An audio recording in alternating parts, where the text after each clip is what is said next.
That one thumped it, man. These spotted bass, man, they fight. God. There it is. Not a giant, but it's a decent fish. You know, we're out here on Smith Lake here in Alabama. Deep, clear water. You can see that spotted bass is jumping like crazy. Oh, God. Got a little Finesse Swimbaits. Such a good lure for spotted bass, smallmouth, and I catch a lot of largemouth on this thing too. But definitely a great bait in the fall of the year, in this clear water. These fish are really keying on bait fish. They're not directly on any type of cover. So we're gonna talk a little bit more about Finesse Swimbaits for big spotted bass. When I'm fishing a Finesse Swimbait, I like to try different cadences and different speeds. You know, one of the things that I really like to tell people with the Finesse Swimbaits is the jig head dictates the speed at which you reel it, not necessarily anything else. It just dictates the speed at which you reel it, because this is a 3/16. That's a good place to start. I'll fish an 1/8 ounce, 3/16, or a 1/4 ounce for 90+% of my Finesse Swimbaiting. Whenever I'm fishing that 1/4 ounce is when I want to reel it faster. 3/16 is when I want to reel it a little slower, and when I want to keep that bait real up at the top and keep it slow, that's when I'm going to go to that 1/8 ounce. So you want to make sure you also fish the different water column depths. Sometimes they seem like they're wanting to come up within that first 5 feet of the surface. Sometimes they're in that 5 to 10 foot range, and sometimes they're a little bit deeper than that, which means you got to let it sink down and then start reeling. So that last fish was probably in that 5 to 10 foot range. So I'm gonna try to stay in that range and see if I can catch some more. Let it sink down and just start kind of reeling at a medium pace here. I've got a 7-foot Cashin medium action spinning rod. I like that medium action. It's a little softer. Lets those fish get the bait a little bit.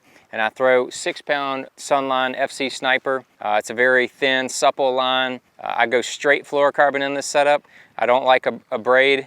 I feel like that straight fluorocarbon casts a little bit better, and I want that swim bait to be able to wobble back and forth when it's in the water. I feel like that lighter line, that 6-pound test, is going to be the deal, because like I said, we're in clear water. Every little bit of action that bait can have, I want it. I don't want to inhibit that action by having bigger line than I need. You know, but you can get away with it out here in this clear water because you're not around a whole lot of cover. These fish are coming up to get the swim bait, and then you've kind of got them out away from cover. Another good area to fish this is around docks.